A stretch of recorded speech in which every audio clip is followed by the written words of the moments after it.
Bom dia, boa tarde a todos.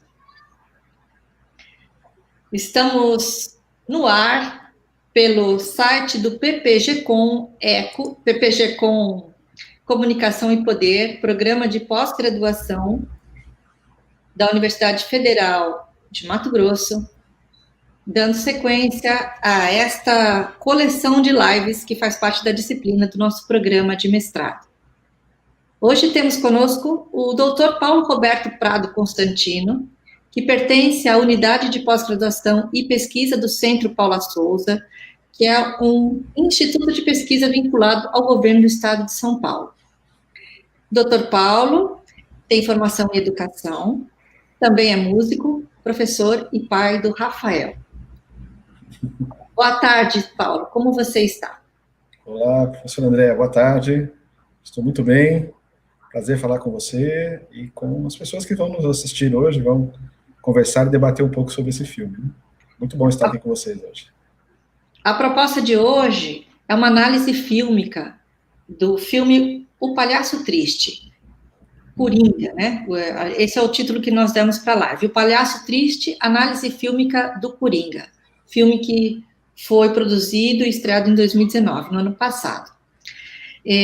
Nós vamos tentar, durante esses próximos meia hora, mais ou menos, fazer observações sobre o conjunto de elementos que constituem e complexificam as grandes produções cinematográficas, tais como narrativa, trama, simbologia, psicanálise, som, composição, contexto social e outros elementos fílmicos. Claro que tudo de uma forma bastante resumida, uma vez que a live deve durar, no máximo, 1 hora, está prevista para isso.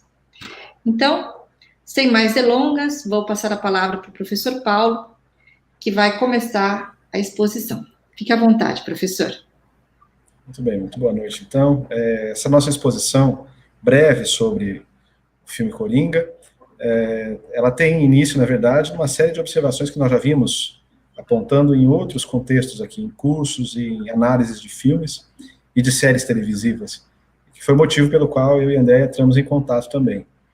E é a partir dessa experiência, portanto, que eu gostaria de trazer para vocês um pouquinho, não apenas essas análises direcionadas ao filme Coringa, mas também algumas observações que vão de encontro aos elementos que nós encontramos nesse discurso fílmico e também no contexto de produção e de circulação desse filme, que eu acho que são importantes, que são relevantes nós conversarmos um pouquinho aqui e ressaltarmos. Eu imagino que quem acessou essa transmissão tem um interesse primeiro no filme, né? Gostou do filme, assistiu o filme, teve algum tipo de impressão sobre a realização desse filme. Então, com base nessas impressões de vocês, que vocês podem comentar aqui, e nós vamos, na medida do possível, tentando resgatar, tentando incorporar aqui ao nosso discurso, e com base naquelas observações que eu fiz também, é que nós vamos conversar pelos próximos minutos aqui. Em primeiro lugar, eu queria contar um pouquinho de por que nós escolhemos esse nome, né? Uma menção ao palhaço triste. O discurso, esse mito do Sad Clown, ele aparece na literatura, aparece também na televisão e no cinema, e mais notadamente ele foi atualizado durante um dos episódios, na verdade no episódio piloto do seriado Sopranos, quando o personagem principal, Tony Soprano, ele reclama a sua psiquiatra na primeira visita que ele faz, que ele se sente como o palhaço triste, que passa o tempo todo rindo por fora e chorando por dentro. E essa metáfora do palhaço triste é depois atualizada também no filme do Coringa, quando nós vemos todo o percurso do personagem. Eu não vou aqui resgatar a história, porque eu acredito que vocês todos tenham já passado por ela, assistido. O Arthur Fleck, na verdade, é o sujeito que está ali tentando se inserir como alguém no mundo em que ele vive, na Gotham City onde ele vive, mais especialmente como comediante. Ele tem sonhos de estrelato, tem o sonho de ser uma estrela da comédia, de ser notado, e as coisas tomam um outro rumo, um outro encaminhamento. E eu acho que vale a pena a gente lotar daí alguns desses pontos aqui. É isso que eu gostaria também de conversar com vocês. Essa atualização do Coringa, ela tem uma origem, especificamente no cinema, no Chaplin, que é o palhaço triste mais recorrente, vamos dizer assim, no nosso ideário imagético. A figura do Chaplin é dominante naquela primeira metade do século XX, como o palhaço triste por excelência, né? Na nossa percepção, no nosso imaginário também. E esse é o arquétipo do trickster, que é, de alguma maneira, apontado em diferentes situações. O Jung fez isso, na verdade, quando destacou, por exemplo, o mito de Prometeu, encontra esse mesmo arquétipo no diabo cristão, no Exu, em outras entidades que têm em comum a ideia de que você tem uma figura que entra no cenário ali, né, entra nas relações de poder, entra na relação social para bagunçar, para tornar aquilo obscuro e para começar uma outra coisa, né? Então, há também nesse arquétipo uma força criativa, que o filme do Todd Phillips explora muito bem, e que também o próprio ator fez de uma maneira absolutamente impressionante, né, a ponto de ser premiado em inúmeros festivais, aí, em premiações distintas, porque a sua interpretação do Coringa foi absolutamente formidável, né, a forma como ele tratou o personagem, como ele incorporou esses arquétipos todos do palhaço, né, da figura do sujeito que se retira da normalidade para bagunçar, vamos dizer assim, as estruturas que estão dadas. Isso foi feito de uma maneira absolutamente brilhante, né? Para mim, o filme do Coringa, ele tem um aspecto central, assim, que eu gostaria de já também destacar de início, que ele é um tratado sobre o ressentimento nas sociedades modernas. Toda a cadeia de acontecimentos do Coringa no filme, né, do Arthur Fleck, que é o personagem, até se tornar, vir a ser o Coringa, ela tem uma boa dose de ressentimento, e um ressentimento que é reverberado não só naquele momento lá, se vocês vão lembrar do filme, né, do discurso do Coringa, o discurso que ele faz na televisão, lá numa das cenas, já finais, mas é também apontado em diferentes momentos, nas relações que ele estabelece com o assistente social, que ele estabelece com o velho Wayne, né, o pai do Batman, lá na apresentação do filme. Isso é apontado também nas relações dele com os colegas de trabalho, com o chefe dele lá na empresa de palhaços, a agência de palhaços na qual ele trabalha. Então, nós vamos observar esse mote do ressentimento como algo que é apresentado na figura, personificado na figura do Coringa, mas que reflete em boa dose aquilo que nós observamos hoje, por exemplo, nas redes sociais. Observamos nos discursos, naquilo que circula formal e informalmente na imprensa, mas mais notadamente hoje nas redes sociais. E esse discurso, na verdade, ele é atualizado daí em diferentes momentos do filme. Por exemplo, tem uma primeira cena, a cena de abertura, o Coringa, né, o Arthur Fleck, está sentado, chorando, de frente ao espelho, se maquiando, e ouvindo o noticiário. E, basicamente, ele está cercado de sujeira, de degradação e de morte, que tem um paralelo muito evidente com aquilo que nós ouvimos e vemos cotidianamente nos nossos noticiários, né? Se você ligar o noticiário agora mesmo, talvez não sei agora, nesse momento, porque devem estar falando do Maradona, da morte do Maradona, mas nosso noticiário é basicamente recheado de degradação e de morte. E isso, de alguma maneira, vai oprimindo esse sujeito, né? E esse ressentimento todo que o Arthur Fleck apresenta durante o filme, ele, em muito, é amplificado por essa condição opressiva do entorno que ele está vivendo, né? A Gotham City, que é retratada no filme, é uma Gotham City muito próxima da Nova York dos anos 70, né? Então, os paralelos, nós vamos discutir um pouquinho também, são muitos com a forma como Nova York foi retratada nos anos 70 no cinema, e aí notadamente pelo Martin Scorsese, mas também por outros autores aí, por outros cineastas também, e é um momento ali já importante para a gente demarcar, onde ele, logo na primeira cena, está sentado, ouvindo notícias, más notícias pela televisão, e isso, de alguma maneira, vai amplificando aquele mal-estar, né? Aquele estado de ressentimento dele, que não é necessariamente um ressentimento que nós podemos atribuir diretamente à sociedade, porque desde o início também é apresentada para nós no filme, na história, a condição do Coringa, que é de uma pessoa, de um sujeito doente. Então isso nós não podemos também perder de vista, porque muitas das análises depois que nós ouvimos e lemos nas semanas e meses seguintes sobre o filme, elas retiravam esse componente da equação. E o que, no meu modo de ver, é um erro, porque retira também aquilo que o filme, a todo tempo, ressalta e nos mostra, né, nas cenas, nos discursos. Que o Coringa, na verdade, o personagem, se trata de um psicopata, de um homem doente. Essa estética que eu me referi do Martin Scorsese, ela aparece na fotografia, na música, na direção das cenas. Então tem um eco intenso em Taxi Driver, por exemplo, que é o mais óbvio, que é o que aparece mais diretamente, salta logo no início, né, do filme, na escolha das cores, na forma como a cidade de Gotham City é filmada, de modo muito semelhante a Nova York, dos filmes dos Scorsese, e para reforçar essa sensação mesmo, né, de lixo espalhado por todo lugar, degradação, de morte, de violência, e isso é introduzido logo na primeira cena, e por todo o filme isso vai ser também algo reiterado, né? Da primeira cena, onde ele está sentado se maquiando, à última, quando ele está se dirigindo já ao hospital psiquiátrico, ele, a todo tempo, presente degradado, o que é um espelho daquelas cenas antológicas apresentadas, por exemplo, pelo Martin Scorsese nos filmes dele. A presença do Robert De Niro é outra razão óbvia para nós confirmarmos isso, de que há uma menção e uma homenagem ao Scorsese, né? E o Robert De Niro propositalmente faz um apresentador canastrão com a intenção de reforçar esse mal-estar, né?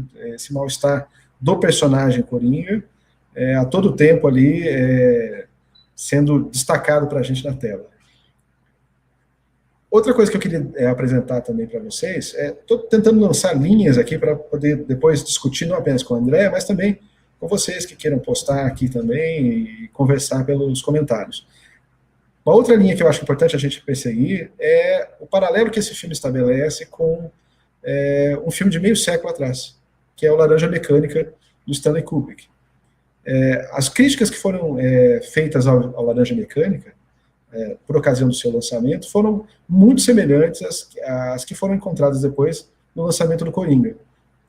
E a apologia à violência, banalização da violência, estilização da violência, né, de modo gratuito, o que, na época, né, com o Laranja Mecânica, o impediu até de ser exibido em vários países.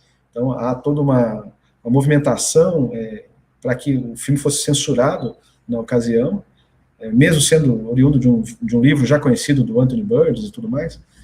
E o Coringa enfrenta críticas muito semelhantes àquelas que o Coringa do Todd Phillips enfrentou também, por ocasião do seu lançamento.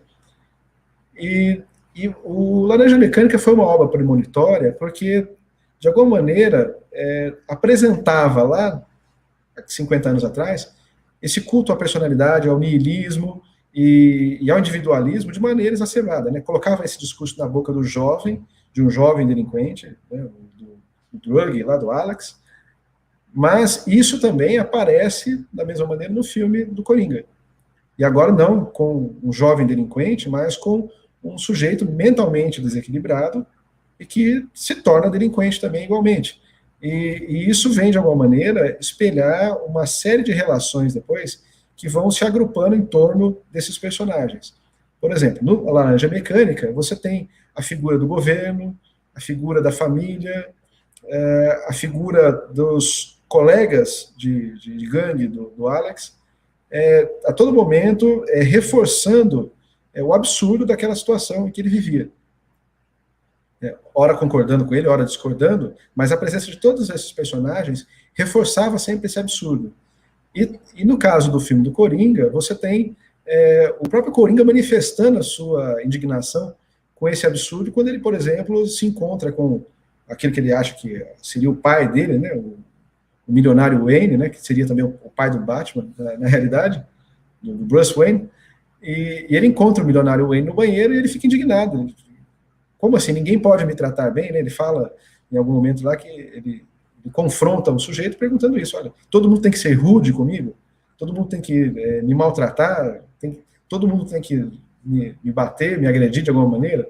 Isso é um tipo de situação, de interação social que nós encontramos lá no Laranja Mecânica, não só o Alex agredindo, mas o Alex também depois, na segunda metade do filme, sendo agredido, né, por meio do tratamento Ludovico, e nós encontramos na transformação do personagem Coringa também, ao longo de todo o filme.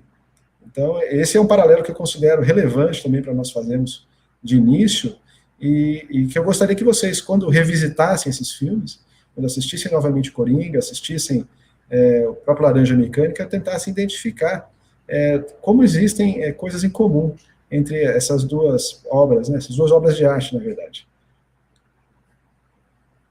Eu gostaria de continuar avançando aqui, vamos lá. O mal-estar da sociedade, que é espelhado no Coringa, é retratado também no momento onde ele fala sobre...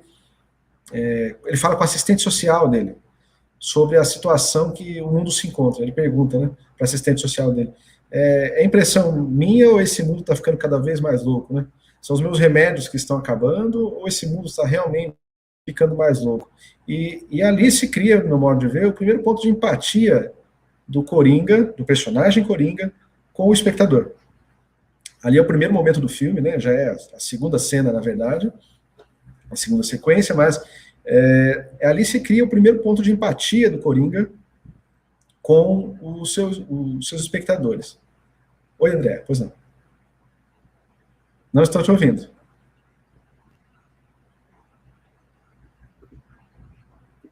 Posso entrar na sua conversa Claro, um pouquinho? claro. Então, eu queria começar a fazer uma pontuação aqui. Se, no seu entendimento, como foi no meu, o Coringa é um personagem dúbio, correto? A gente, como espectador, fica algum tempo sem saber se está contra ou a favor dele. E eu queria te perguntar, por que você acha que os roteiristas e diretores buscam a construção de personagens com essa característica? Eu entendo da seguinte maneira, o cinema americano, o cinemão, né, o cinemão comercial, né, vamos pensar não no cinema experimental, no cinema de arte, enfim, naquele cinema caracterizado de outras maneiras, por produções independentes, enfim. Estou pensando no cinemão, lá, nos blockbusters, nos filmes de heróis, agora pensando nos filmes de heróis e vilões, por exemplo, do universo DC, Marvel, que nós conhecemos. Eles quase sempre emprestam aquele tratamento bastante raso, né, aos personagens e ao roteiro. Né? Então você tem a figura do sujeito bom, do sujeito ruim, mocinhas e bandidos, e o vilão que resgata a princesa ao final. Tudo isso aí foi se cristalizando no cinema comercial de maneira quase inescapável, né? De modo que você tem ali pontos de fuga que vão se também apresentando ao longo da história do cinema norte-americano. Quando nós olhamos, por exemplo, para os Godfathers, né, para os filmes do Poderoso Chefão, nós temos um exemplo disso. Nós temos, e por isso que ele gerou tanto debate em 72, quando ele foi lançado. Porque essas mesmas acusações, né, de glamorização da violência, da máfia, dos bandidos, foram feitas ao filme do Francis Ford Coppola, justamente porque ele, de alguma maneira, ousou, mesmo dentro daquele sistema, né, do mainstream, do cinema norte-americano, de grandes companhias, de grandes empresas, ele ousou apresentar pontos de fuga dentro do seu roteiro e na construção dos personagens. É por isso que, num dado momento, você se pega ali, eventualmente, torcendo pelo Marlon Brando, torcendo pelo próprio De Niro, né, no segundo filme, pelo Pacino, enfim. Porque isso é uma construção feita para exibir algum tipo de identificação com o espectador.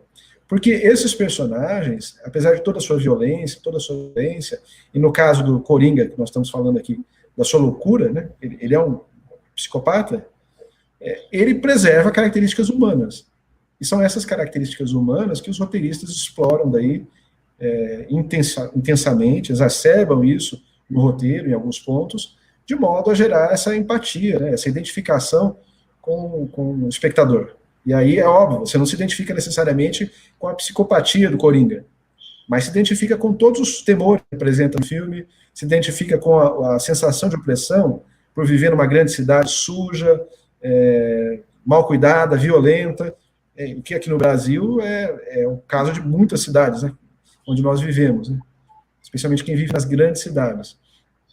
Então, esses pontos de identificação, eles não são necessariamente fáceis de se fazer, né, e muito menos são aceitos prontamente, né? Todos esses diretores têm embates sérios, né, com os estúdios, com os produtores das grandes empresas de cinema, mas eles também procuram, e aí está o mérito, né, do Kubrick, né, quando rodou filmes num outro contexto também, não necessariamente só na Inglaterra, mas nos Estados Unidos, aquilo que eu considero importante aqui no Todd Phillips também, como considerava também nas produções do Coppola, né? Essa possibilidade de você introduzir esses elementos dentro do grande cinemão comercial, que em princípio não era para ser um cinema dedicado a isso, né? Era um cinema dedicado ao entretenimento, ao consumo em massa, e aí está a graça, né? A beleza do negócio. Eu vou aproveitar aqui que você entrou num segundo tema que eu já estava me preparando para te perguntar, e eu acho que cabe aqui. Esse filme, ele às vezes ele é compreendido como uma promoção da violência, mas, por outro lado, tem gente que fala que ele trata de um grito dos oprimidos e dos excluídos, né? Se, por um lado, esse filme ele é criticado por mostrar uma narrativa que enaltece ou justifica comportamentos hostis, intolerância, violência, entre outros elementos, por outro lado, o personagem principal também é mostrado como uma vítima do sistema e de uma sociedade à beira do colapso, que foi a sua frase que você acabou de falar na última pergunta. Então, é um personagem que, por um lado, nos causa pena, mas também né, a gente tem empatia por ele e a gente tem horror pelas coisas que ele pratica. Mas, ao mesmo tempo, também nos faz perguntar a nós mesmos o quanto a mídia, a sociedade e o Estado podem colaborar para uma sociedade onde surjam coringas. Uhum.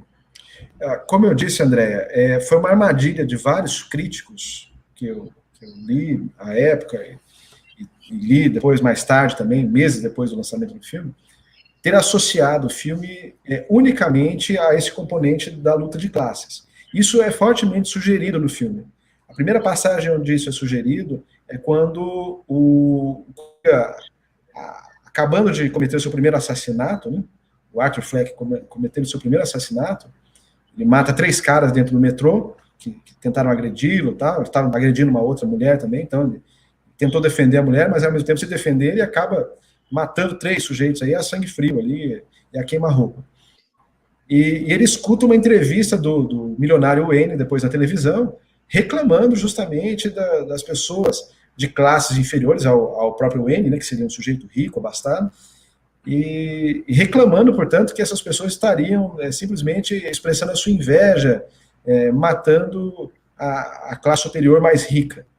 E aí muitos desses críticos leram o filme a partir desse viés, e aí como se fosse unicamente uma expressão de uma guerra, não vou nem falar da luta, né, de classes, mas de uma guerra de classes, né, levada às últimas consequências, inclusive com revoltas, com convulsões sociais, e com o domínio do Coringa, ou do comportamento do Coringa sobre uma massa social.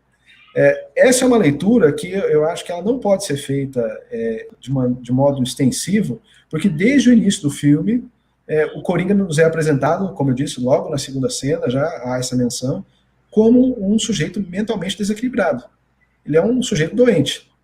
Então não dá para nós expressarmos unicamente o filme como o Coringa como produto da sociedade de Gotham City, como uma hipotética sociedade opressora, ainda que isso seja um componente, né, possa ser uma chama, um elemento de combustão ali, para desencadear o comportamento dele. Mas a produção desses comportamentos, desde o início do filme, é apresentada para nós como fruto desse completo desequilíbrio, né? Ele é apresentado como um psicopata, como um sujeito totalmente instável, e que portanto, fica no limite ali da sanidade e mesmo convivendo entre as pessoas ali, trabalhando e interagindo com os vizinhos, com a vizinha, com a própria mãe, enfim, ainda que a qualidade dessas interações seja depois sendo elucidada para a gente ao longo do filme, né?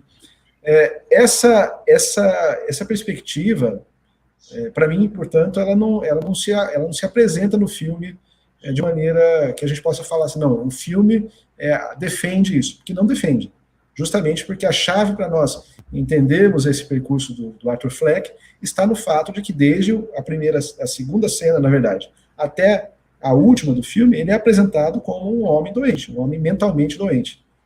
E, portanto, nós precisamos, não podemos ignorar esse elemento do filme em favor de uma outra interpretação que se sobrepõe a isso.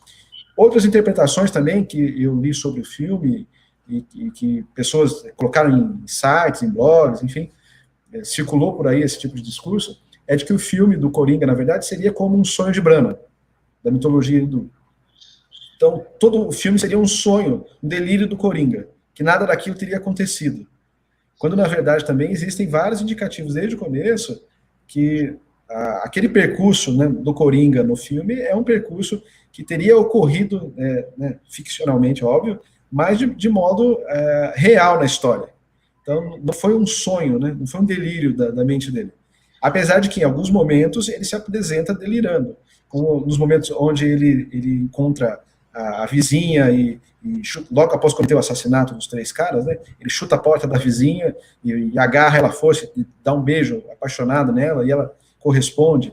Depois, mais tarde, no filme, nós vamos vendo essa história se desenrolando e demonstrando que aquilo se tratava de um delírio, né, mas que o filme todo não é um delírio do Coringa. Né? Então, algumas dessas interpretações que traziam o filme como um sonho de Brahma, né, tudo acontecendo a partir de um sonho do sujeito, né? E o Coringa daí surgindo como uma espécie de Shiva, né, hinduísta, aquela que traz a força destruidora para construir uma coisa nova, uma nova sociedade, ou uma nova posição para os oprimidos de Gotham City. Isso não se sustenta também, porque nós precisamos voltar àquela chave, né, da instabilidade da doença mental dele. Essa chave que eu me refiro da doença, ela é expressa em vários momentos. Por exemplo, na segunda cena que eu me referi, onde ele conversa com o assistente social, ela menciona que ele toma 7 medicamentos controlados. E ele faz uso corrente desses medicamentos, tal, e isso é destacado no filme em mais de um momento. Mas logo nas cenas iniciais isso aparece.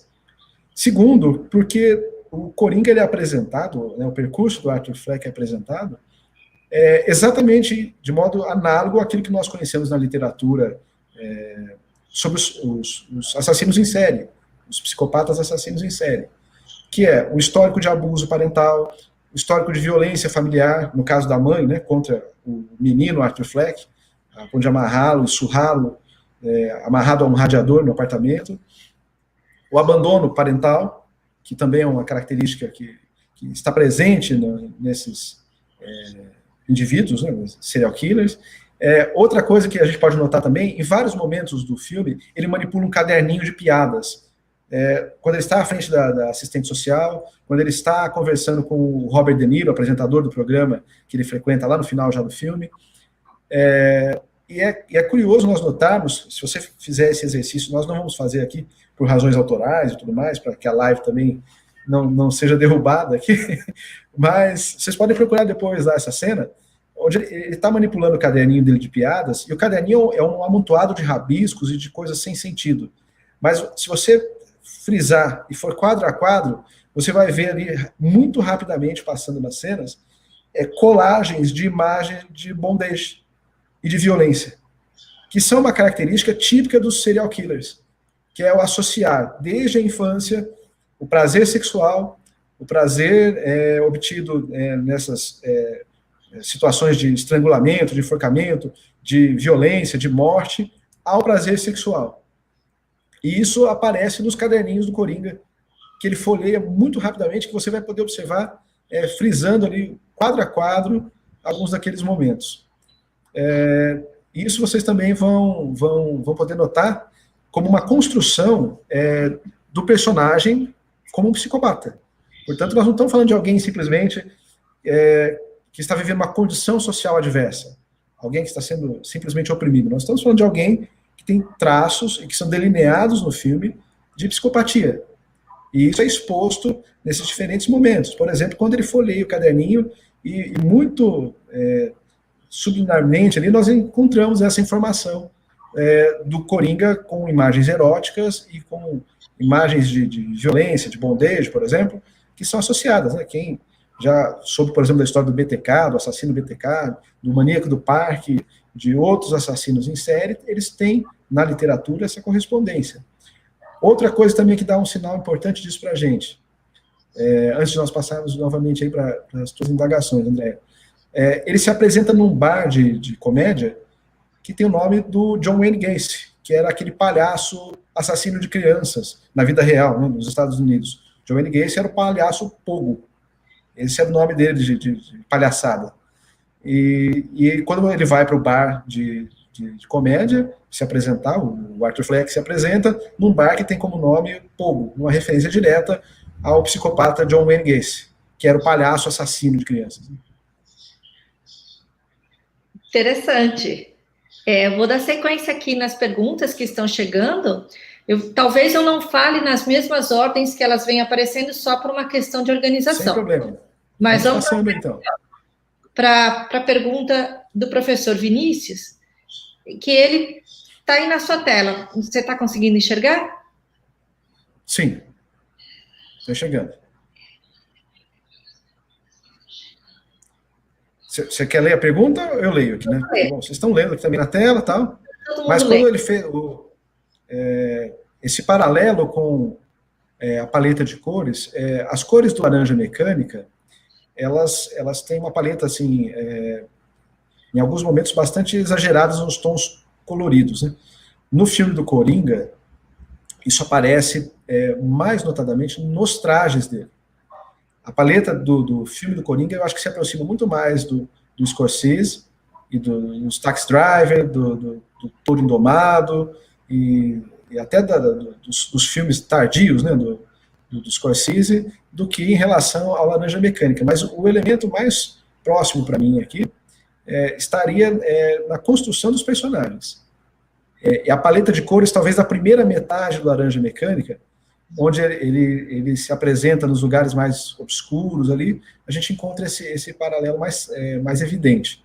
Mas depois eles exageram, né? As cenas do estupro, por exemplo, na casa do escritor, a cena dele com as duas meninas no parque, depois em casa, a cena dele no tratamento Ludovico, são cenas que têm um tratamento bastante depois exagerado, né? Na paleta de cores. Muito bom, vou dar sequência aqui para a próxima pergunta da nossa aluna Elisa Calvetti. Eu vou ler aqui a pergunta, mas está na tela. Pode comentar sobre a construção das personagens das personagens que antes eram para exaltar os heróis nas narrativas fílmicas, vilões, por exemplo, e que se tornam protagonistas de seus filmes solo? Certo. Bom, nós estamos falando talvez aí, né, Elisa, de filmes como da Arlequina, que fez muito sucesso agora, o próprio Coringa. Isso, para mim, tem mais a ver, porque essa mudança da estrutura do personagem, né, um personagem ambivalente, que possui dúvidas, que possui conflitos, que não é essencialmente bom, né, nem essencialmente mal, né, que nos coloca nessa zona cinzenta, vamos dizer assim, ao apreciar a obra de arte, isso já vinha sendo feito já com personagens heróicos, né? Isso não é uma exclusividade agora do Coringa ou da própria Arlequina mais recente. Mas o que me parece que é o elemento mais importante para nós considerarmos é uma coisa muito menos, vamos dizer assim, filosófica ou existencial, ou coisa que o valha, que é o fato de que acabaram os super-heróis, né? Nós estamos vendo o Batman, por exemplo, sendo revisitado agora no enésimo filme, né? O Homem-Aranha já recebeu, sei lá, quantas dezenas de filmes. Então, esses filmes de super-heróis, eles foram se esgotando, né? E tanto se esgotaram, eles se esgotaram, não foi nem agora, não, recentemente. Eles se esgotaram lá no final dos 70, nos seriados, né, muito antes até de entrarem como longa-metragem, eles se esgotaram no formato de seriados. Né, o Hulk do Ferrino, aquele Batman caricato, né, dos anos 60, barrigudinho, assim, com uma camisetinha colada e tal. Aquilo lá esgotou o estoque, o arsenal dos personagens heróicos, porque apresentavam esses personagens unidimensional, né, bonzinho, caricato, contra os vilões também, caricatos, que não faziam grandes maldades, né. Quando você vê as maldades do Coringa no seriado dos anos 60, e vê agora o Heath Ledger, por exemplo, no filme anterior do Batman, Cavaleiro das Trevas, enterrando a cabeça de um sujeito no lápis, ou o Coringa do Todd Phillips, na cena em que ele assassina o cara batendo a cabeça do sujeito contra a parede, é uma cena de uma violência brutal, e que era impensada há tempos atrás. Mas esse foco migrou para os vilões simplesmente porque, no meu modo de ver, esgotaram-se os roteiros e as possibilidades de roteiro nos filmes de heróis. Muito do material original que foi explorado, né, das HQs, do Cavaleiro das Trevas, do Retorno do Coringa, que deram uma nova dimensão, né, uma dimensão adulta, vamos dizer assim, para aquelas histórias de heróis lá nos anos finais dos 80, início dos 90, também já foram adaptadas, já viraram argumento já para esses roteiros. Então, o que eu entendo agora é que há uma tentativa de procurar por personagens novos, né?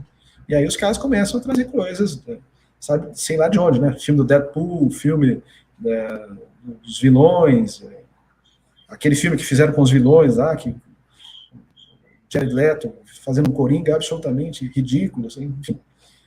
Aí eles atiram para todo lado, e às vezes acertam, como é o caso que o meu modo de ver do filme do Coringa, e às vezes erram feio, como é o caso desse filme lá do Quarteto de Vilões, lá, que tinha a Arlequina, tinha um outro Coringa lá também, os outros sujeitos, que é um filme medonho, um filme muito ruim. Você está citando a Malévola aqui, é dessa tradição também, e agora, incluindo o componente feminino, né, que os filmes com protagonistas femininos agora, inclusive rendem mais bilheteria, então também não é à toa, não é só questão de empoderamento, que é importante, não é só questão de igualar, né, os papéis femininos e masculinos no cinemão americano, mas porque também a Gal Gadot, por exemplo, leva gente nos cinemas agora, né, a Angelina Jolie, enfim, a Margot Robbie, né, a Arlequina também, essas mulheres têm ibope, elas levam pessoas ao cinema. Eu vou emendar aqui uma pergunta da Josiane, vou colocar aqui na tela e vou ler também. Como um psicopata, por que o Coringa não matou o anão? Ele revela que o anão foi o único a não fazer maldade com ele. O que você pensa sobre isso, professor? Isso também está na literatura. Pessoas que... Os psicopatas, eles têm como parte, né, os serial killers, que são psicopatas, né? Psicopatia é um fenômeno mais amplo, não restrito aos serial killers, mas aos serial killers em específico, eles têm na literatura, uma das caracterizações é que eles têm, muitas vezes, apreço pelas crianças, não aqueles que necessariamente cometem esse tipo de assassinato, mas a maior parte deles tem apreço por crianças, e eventualmente por pessoas com traços de personalidade ou de distinção física, como é o caso de um sujeito anão. Então, isso explicaria por que o Coringa poupou o anão naquela cena terrível, né, onde ele assassina o ex-colega dele de trabalho, dentro do apartamento, e poupa o anão. Em síntese, uma possível interpretação disso seria pelo fato de que é reconhecido na literatura que serial killers, eles têm empatia, se é que eles têm alguma empatia, mas eles se reconhecem de alguma maneira, um processo que eu não sei detalhar aqui, é complexo, na verdade, ligado a questões médicas, que eu não saberia absolutamente minimizar aqui para vocês, mas que é reconhecido na literatura.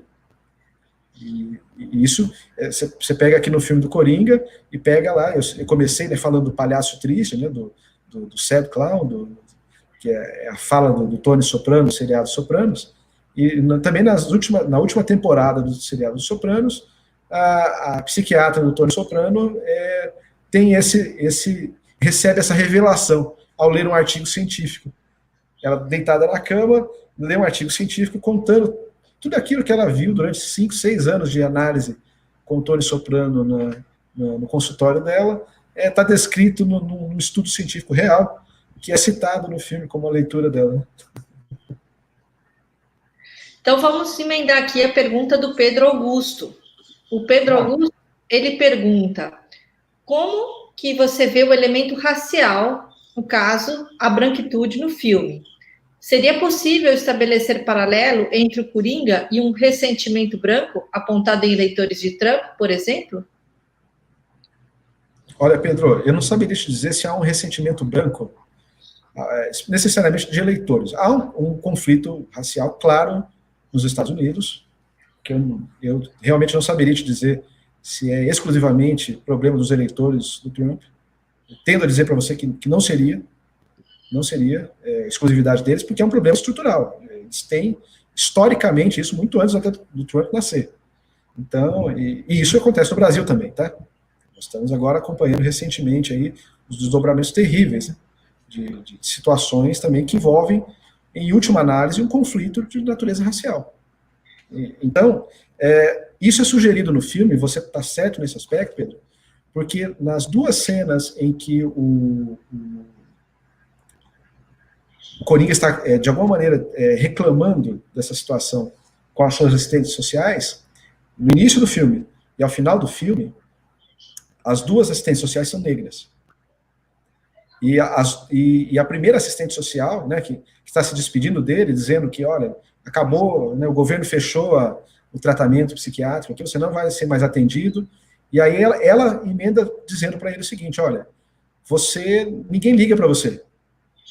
E ninguém liga para mim também. E aí ela se coloca para mim como uma mulher pobre e negra, lá no contexto da Gotham City, né, que é o contexto, nós estamos lendo ali também, norte-americano. Então, há esse componente racial, sim, que vários espectadores apontaram, mas são basicamente nesses dois momentos. São basicamente nesses dois momentos que eles aparecem. Então, nos momentos, por exemplo, já no final do filme, em que o Coringa está acompanhando a revolta na cidade, não há nenhuma caracterização de que isso tenha sido reforçado ou motivado por questões raciais. Mas os policiais dentro da viatura falam para ele, né? O causador de tudo isso aqui é você.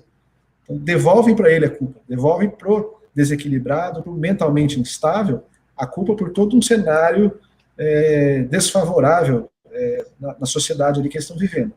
Que é basicamente o que a maior parte dos nossos políticos vagabundos também fazem, né?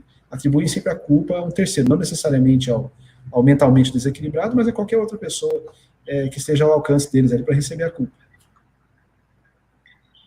Pois é, professor, então vamos continuar falando de pessoas desequilibradas, que na verdade somos nós e o mundo em que vivemos, né? Todos nós, de alguma maneira, somos desequilibrados, não tanto quanto... Belchior falava isso, não? Belchior falava que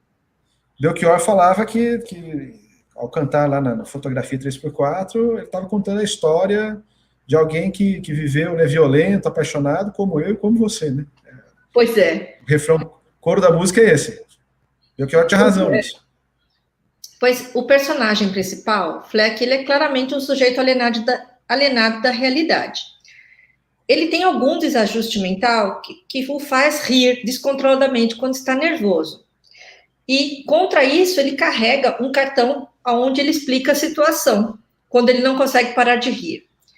Na sua opinião, esse elemento foi uma forma de inserir na trama algo que indique o desequilíbrio das pessoas, ou é mais uma piada interna do personagem? Eu acho que tem esse tom irônico, cômico, né, como piada interna para quem conhece o personagem Coringa, mas serve também para reforçar aquele aspecto que eu mencionei, de que nós estamos a todo tempo tratando com um sujeito mentalmente desequilibrado, que está sofrendo consequências, pressões, e aquilo está funcionando provavelmente como combustível para a condição de loucura dele, mas que essa loucura, ela é gerada, ela é gestada dentro, primeiramente, da condição mentalmente instável dele, né? Então, alguém me pergunta aqui, né, bati o olho no comentário aqui, a Letícia, Capanema está perguntando aqui o seguinte, se essa crise seria sintoma de algo maior? O mal-estar, de fato, está presente. Nós estamos reconhecendo esse mal-estar no personagem do Arthur Fleck, nós estamos reconhecendo esse mal-estar no Tony Soprano, no Walter White, de certa maneira. Apesar que o Walter White há toda uma campanha ao longo do seriado, pelo menos nas primeiras temporadas, para justificar o comportamento dele, né? De se tornar um traficante, um criminoso, enfim. Coisa que já nem há no caso do Soprano. Ele simplesmente é um criminoso e você vai ter que conviver com aquilo durante as 6, 7 temporadas ali do seriado. Me parece também que esses anti-heróis, eles vão ganhando atenção justamente porque vão ressaltando aquilo que eu também comentei já anteriormente, que são os pontos humanos, né? Volta ao Belchior aqui. É o sujeito que ama, que tem problemas com a família, é o sujeito que desajustado ali nas relações com a mulher, com o parceiro, com a parceira, é o sujeito que está tendo que ter obrigações com a sua família, né? O Coringa é visto lá tendo que cuidar da mãe, né? que também é apresentada no filme como mentalmente instável, portanto ele tem um histórico de doença familiar ali, né? De problemas psiquiátricos ali, que também é relevante para a sua condição depois de loucura, né? E tudo isso aí ajuda a compor esse quadro que coloca, no meu modo de ver, um paralelo entre aquilo que é a condição individual do Coringa, pelo qual, inicialmente, teoricamente, ninguém seria responsável, e aquilo que vai se gestando, se produzindo no outro espectro, que é o da convivência social. Que aí, sujeitos como o Coringa fazem parte desse tecido. E hoje em dia não só fazem parte, né? Como o filme aparentemente está situado por volta do ano de 80, 81, né? Pelo tratamento ali das imagens, pela forma como é retratada a cidade, dá a entender que ele está vivendo nos primeiros anos, talvez, dos anos 80, né? Na virada dos 70 para os 80. Mas isso é parte agora do discurso que o Humberto Eco, por exemplo, denunciava, que o Coringa, por exemplo, né, se o Humberto Eco tivesse vivo agora, ele talvez atualizasse aquele discurso dele que deu o que falar, né? Quando ele dizia que a diferença agora é que essas pessoas todas, né, os idiotas, os mentalmente instáveis, os paranoicos, os lunáticos, e todo tipo de gente está participando do debate público, por meio das redes sociais, por meio do acesso e da possibilidade de postar o que quiser e ser ouvido e ter voz ante um público menor ou maior. A professora Letícia Capanema, ela continua a pergunta numa outra perguntinha aqui na sequência. Ela questiona do que essa crise seria sintoma. Eu acho que foi um pouco nessa linha do que eu comentei, Letícia. E eu entendo que tem os dois elementos correndo juntos. É a condição humana, do qual o Coringa é um representante, mas não o único, né? Eu contei aqui, citei para vocês, né, os nomes de algumas dessas figuras, né, trágicas, né, como é o caso do John Wayne Gacy. Vocês podem pensar no Charles Manson, né, que foi filmado agora recentemente, não só no seriado lá no Mindhunter, mas também no filme do Tarantino. E tem essas pessoas inseridas num contexto social. E eu acho que a mensagem também que o filme do Coringa deixa transparecer é que a sociedade ela vai comportando essas pessoas muito mal. E o filme denuncia isso em mais de um momento, né? Quando o Coringa fala que ninguém o ouve, quando ele tem o tratamento dele cortado pelo governo, quando a mãe dele e ele são pessoas desassistidas, né? Vivem numa situação de pobreza ali, ele tendo que fazer ele tendo que ter um subemprego ali como palhaço, como animador ali nos lugares mais degradantes possíveis, né? Então, isso, na verdade, para mim tem uma dupla função aqui. É mostrar a condição individual do sujeito e depois mostrar como as sociedades aí também vão comportando muito mal, né, vão admitindo muito mal essas pessoas que deveriam receber algum tipo de tratamento especial, né? E eu não estou nem dizendo que elas devem ser trancafiadas, presas, assassinadas, não é nada disso, não. Estou dizendo que elas precisam receber uma atenção devida. Se são mentalmente desequilibradas, como é o caso do Coringa, que tipo de atenção elas deveriam receber dos governos? Certamente não a negligência, não é a omissão, não é a simples recusa, como o Arthur Fleck recebe no filme. Professor, eu tenho uma perguntinha aqui, um pouco relacionada à trilha sonora. Ela foi uma trilha sonora premiada, certo? Porém, por outro lado, também é um aspecto que ela pode ser moralmente condenável por causa de crimes cometidos pelo autor da própria trilha, que foi o Gary Glitter. Ele já foi condenado por pornografia infantil, estupro e pedofilia. Eu queria perguntar se, na sua opinião, a escolha desse nome é uma ousadia do filme ou um jogo de marketing? E também se há como desvincular a pessoa que cometeu o crime do caso dele ser um autor premiado. Olha, essa é uma discussão que renderia uma outra live, viu, André?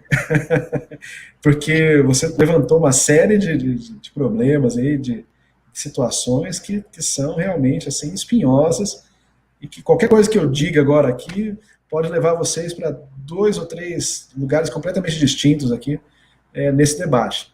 Mas pensando na realidade do filme, do que aconteceu no filme, Gary Glitter, ele não é necessariamente o produtor da trilha sonora. Ele é um dos sujeitos que aparece ali como parte da trilha sonora, né? A canção dele é usada naquela cena que acabou sendo uma das mais icônicas do filme, quando o Arthur Fleck, já caracterizado como Coringa, né, quando ele está indo já para a sessão final do filme, para o clímax do filme, ele desce as escadas que ele subiu e desceu por várias vezes, de maneira, né, uma fotografia bastante obscurecida, com um plano mais fechado nele, e de repente ele se apresenta descendo as escadas, daí dançando ao som daquela canção rock and roll do Gary Glitter. E de fato tudo isso que você falou é verdade, né? O Gary Glitter foi condenado pelos crimes mais terríveis, e do meu modo de ver, foi uma escolha como é que é o nome a Hildur, que é a responsável pela trilha sonora do filme, Hildur Guðnadóttir, um nome terrível de falar, né? Que é uma compositora islandesa, da mesma terra da Björk.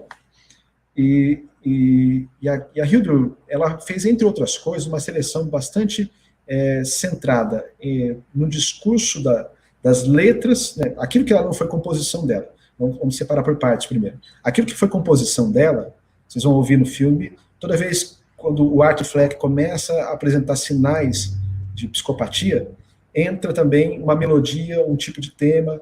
Ela construiu pelo menos 2 ou 3 desses temas executados com violoncelos, com modificações na sonoridade, um violoncelo com sonoridade eletrificada, para poder servir de tema, né? E o violoncelo com aquele timbre melancólico mesmo, para servir de tema as aparições do Coringa, né? Ou as primeiras manifestações do Coringa, ainda que não caracterizado. Então, isso faz parte da trilha sonora original que a Hildur compôs para esse filme. E depois ela fez uma seleção também de canções, e aí isso se aproxima também muito do Martin Scorsese, centrada no blues e no rock. E aí a escolha da canção do Glitter, por exemplo, eu acho que vai nessa direção, de um sujeito que é maldito, né? É como se num filme infantil agora alguém escolhesse uma canção do Michael Jackson, né? E aí, pisando num terreno espinhoso aqui, de propor o Michael Jackson, que teve o seu nome, inclusive, envolvido, né? Não vou nem definitivamente aqui dizer se foi justo ou injustamente, né, em acusações de pedofilia, acusações terríveis, né, de maus tratos a crianças e tudo mais. O Michael Jackson teve o seu nome, vamos dizer assim, maldito, né, banido em várias rádios, em vários programas. Agora, imagine a provocação que seria se alguém resolvesse fazer um filme infantil agora lá em Hollywood e incluísse uma canção do Michael Jackson ou dos Jackson 5 no trilha sonora. Seguramente isso geraria um mal-estar terrível. No meu modo de ver, não foi pior, porque o Gary Glitter é um compositor menos conhecido que o Michael Jackson. Mas o tom da provocação aqui, para mim, foi muito parecido. Incluir na trilha sonora um sujeito maldito com um histórico absolutamente, né, terrível de crimes comprovados. Ele foi condenado por esses crimes, né? Ao contrário do Michael Jackson, que fez uma série de acordos ali obscuros na justiça, e ele leva isso para a trilha sonora também.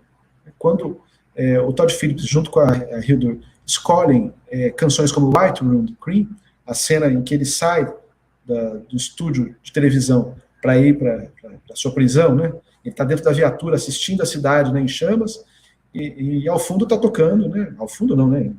Um som intenso mesmo, assim, plenos alto-falantes, assim, está tocando o White Room, do Cream, que é um hino da psicodelia e da condição da mente, né? A descrição toda da canção White Room tem a ver com o estado mental do Coringa, né? É um espelho do retrato mental do Coringa. Então, quando você ouve a canção lá, na voz do Eric Clapton, do Steve Winwood, você está ouvindo, na verdade, um paralelo musical da confusão, do estado mental do Coringa.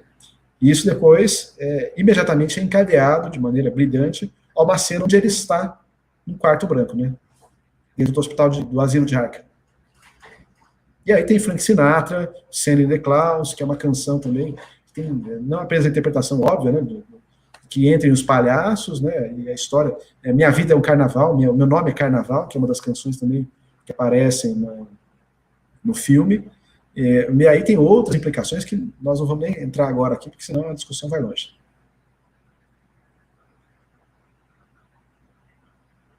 Não estou te ouvindo, André. Vamos lá. Muito interessante. Nós temos 2 outras perguntas, estamos quase chegando a 1 hora de live. Tem uma da aluna Eunice Ramos, que eu não entendi muito bem, mas eu vou colocar ela aqui na tela, vamos ver se a gente identifica. Opa, perdão, coloquei errado. Aqui, ó. Um minutinho. Olha. Vamos ver se a gente consegue identificar qual exatamente a dúvida dela. Ao mesmo tempo que insere no debate, o personagem não. Teria a função de mostrar o descrédito destes grupos? Eu acredito que se refira a algum outro assunto que estávamos falando anteriormente, né? Sim, eu acho que estava falando a respeito daquela situação de colocar em paralelo a condição social e a do personagem. O personagem, Eunice, insere no debate à medida que, como eu mencionei anteriormente aqui, a sociedade lá da Gotham City, hipotética, né, mas que é o espelho das sociedades que nós encontramos hoje também, aqui no Ocidente, especialmente, de alguma maneira, elas não comportam, ou elas tratam muito mal essas pessoas, né? E aí não estamos falando só do psicopata, do serial killer, como é o caso do Coringa, mas de toda aquela condição que ele se apresenta também, que é o do sujeito miserável, né, pobre, das pessoas que estão trabalhando em subempregos, e como essa sociedade vai tratando muito mal toda essa gente, né? Então, de alguma maneira, o Coringa reforça isso, amplifica isso nos momentos em que ele interage, nos poucos momentos em que interage socialmente, né? Com o milionário Wayne, que ele interage com os profissionais que ele encontra, né? Seja o sujeito atendente do manicômio, seja as 2 assistentes sociais, não por acaso os 3 são negros no filme, e isso também vai reforçando essa sensação, vamos dizer assim, de desajuste dessas figuras, desses grupos, né, nesse tipo de sociedade, que lá naquele caso, diretamente estão dizendo a respeito da sociedade norte-americana.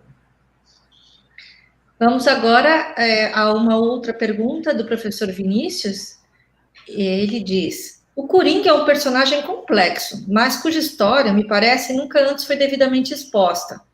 O Coringa de Heath Ledger, por exemplo, sempre mudava a explicação sobre as cicatrizes. Isso o humanizou? Eu acredito que sim. Quem é que está fazendo a pergunta? É o Vinícius, professor Vinícius? É o professor Vinícius, sim. Certo. Então, Vinícius, eu imagino que isso humanizou, sim. O Coringa, para pegar os últimos Coringas aí mais famosos, né?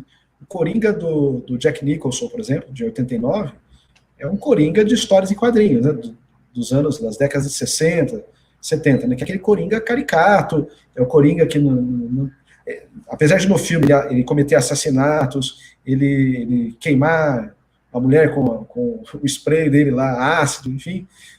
Apesar dele fazer essas barbaridades também, em nenhum momento isso é exposto, em primeiro lugar. Isso nunca acontece de maneira clara. Ele dá um tiro no Jack Palance, por exemplo, na cena que eles entram no escritório do Jack Palance, após o Jack Palance ter traído o Coringa e mandado ele lá para a indústria química, onde o Batman, inclusive, estava lá esperando por ele. Não sai uma gota de sangue. Não há exposição, crueza na exposição dessa violência, dessa condição.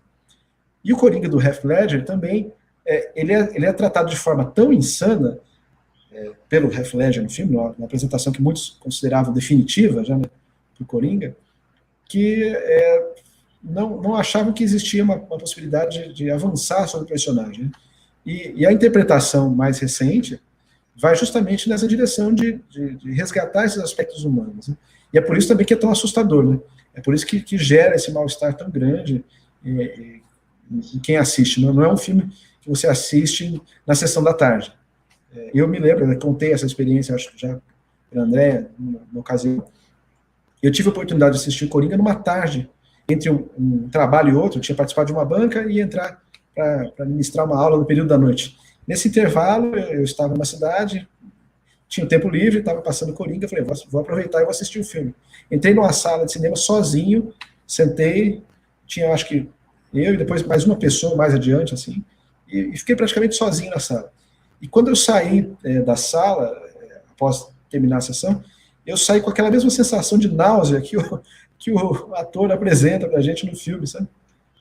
Aquele mesmo mal-estar que o Coringa apresenta no filme, aquela sensação nauseante, a situação toda que é apresentada pra gente na tela, a crítica que é exposta ali pra gente, foi a sensação que me tomou também ao assistir o filme, sabe? E é uma sensação difícil de encarar, mas também, vamos dizer assim, é parte da nossa educação sentimental e intelectual. Alguém que assista um filme só com essa perspectiva festiva, né, de nos congratular com o personagem ou odiar o personagem, vai abandonar muito daquela experiência catártica a que os gregos se referiam lá mais de 2000 anos atrás. E que é uma experiência que nós, de alguma maneira, conduzimos, ainda que seja com um personagem extremo, como o Arthur Fleck, como é também com o Tony Soprano, como foi, em outras medidas, com personagens também da história do cinema, né? Os caras representados pelo Pacino, pelo De Niro, retratados no Doutor Estranho, enfim. Tem toda uma cadeia de eventos aí que, portanto, nos conduz a assistir algo como o Coringa hoje em dia, né?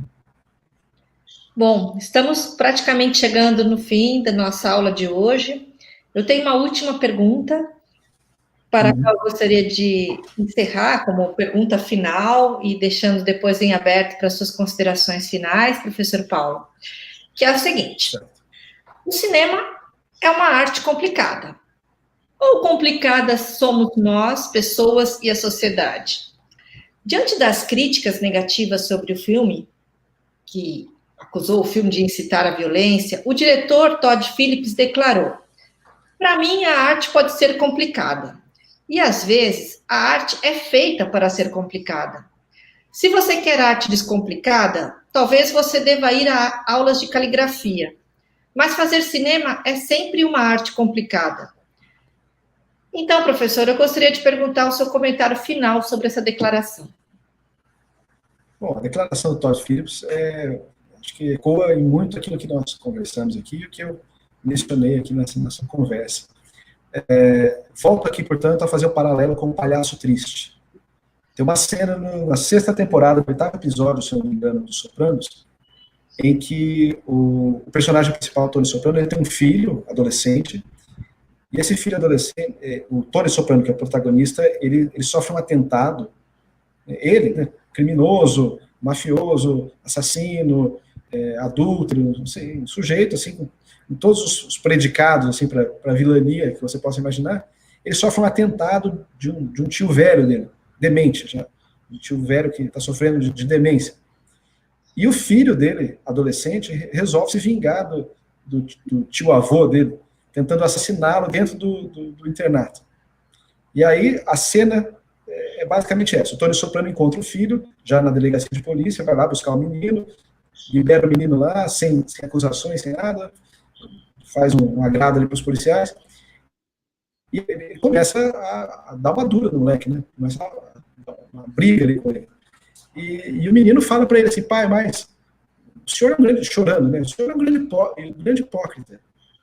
Nós assistimos juntos aqui o Poderoso Chefão, e quando o senhor assiste aquela cena em que o Michael Corleone entra no restaurante e atira na cabeça dos adversários dele, o senhor vibra com aquilo, o senhor acha graça naquilo, por que eu não posso ir até lá agora e vingar o senhor, né? E matar aquele cara que tentou te matar, não sei o quê. E aí, aquilo que a banda do casaco lá em Portugal, né, da boca dos libertinos, acaba saindo uma grande verdade, né? O Tony Soprano fala o seguinte para ele, né, abraça o menino e nos dá uma lição sobre o seriado e que também serve aqui para o filme do Coringa. Ele fala, olha, meu filho, assim você me faz chorar. Você precisa crescer. Tudo isso aqui é um filme. Aquilo lá era um filme.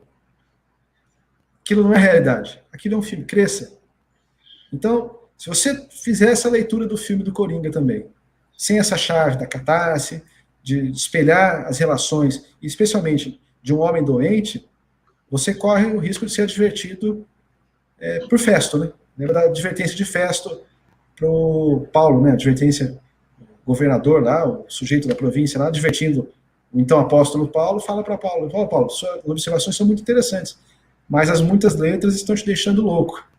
Então, para a gente não cair nessa armadilha, nós precisamos contar com essas chaves interpretativas e entender o contexto maior no que esse filme é produzido. E o Todd Phillips, portanto, para mim está coberto de razão. Então, se nós temos essa chave de entender e apreciar o Coringa não apenas como um espelho direto, né, que reflete imediatamente a realidade, mas que de alguma maneira amplifica a realidade para fins artísticos, aí sim nós temos uma chave adequada para nós interpretarmos essa obra de arte. Excelente. Estou totalmente contemplada com a sua resposta, professor Paulo.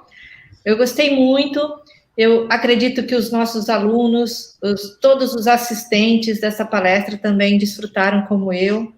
Estamos fechando agora com 1 minuto e 7, dentro do que havíamos combinado. Queria agradecer de todo o coração a sua atenção, a sua dedicação, o seu carinho conosco do PPG-Com, Comunicação e Poder, da Universidade Federal de Mato Grosso. Então, muito obrigada, professor Paulo Roberto Prado Constantino, do PPG, Unidade de Pós-Graduação e Pesquisa do Centro Paula Souza, instituição de ensino vinculada ao governo do estado de São Paulo, doutor em educação, músico, professor e o pai do Rafael, por essa hora tão agradável que passamos juntos. Obrigado, André. Eu quero só dizer, assim, como consideração final, que foi muito legal conversar com vocês sobre filme. É muito legal falar sobre música, sobre arte, sobre filmes. E eu fico sempre à disposição de vocês quando quiserem, tá bom? E para quem quiser continuar o debate também, eu não sou nenhum mendigo de likes, assim, e mal uso redes sociais, mas agora tenho redes sociais lá, então podem escrever lá em Paulo Constantino, procurem lá pauloconstantino.pc, alguma coisa assim no Instagram, e a gente pode continuar a conversa por lá também, tá bom? O professor, como vai ficar gravado tudo isso, pode colocar nos comentários o seu endereço, por gentileza, aqui embaixo, que aí, se as pessoas têm vontade, podem procurar depois. Ok, combinado. Um grande abraço, André. TikTok eu não tenho, não. Não me façam ir para o TikTok, porque eu tenho problema. Toda vez que eu vou para uma rede social, ela morre. Fui para o Orkut, já nos anos 2015, o Orkut acabou. Entrei no Facebook, está acabando agora também. Fui para o Instagram agora, vai acabar o Instagram também. Pode postar aí, escreva aí. Bom, gente, um abraço para todo mundo. Vamos só esperar o tempo do professor escrever aqui embaixo. Escreve para eu não fechar a live, professor. Por favor, escreve agora aí o seu endereço. Eu não sei se eu consigo escrever aqui. Vou escrever no chat privado para você. Escreve no chat privado. Constantino.pc. E eu vou colar aqui. Agora você cola aí, que acho que aí aparece para todo mundo. Isso. Aqui tem gente seguindo já. A Elisa está falando, já estou seguindo já. Que bom, Elisa, obrigado. Você deve ser uma das 5 pessoas me seguindo já. Obrigado. O serial killer das redes sociais. Sim. Bom, com essa nos despedimos. Um abraço a todos. Coração, amor. Um abraço, gente. Até mais. Obrigada. Um abraço. Uma boa noite.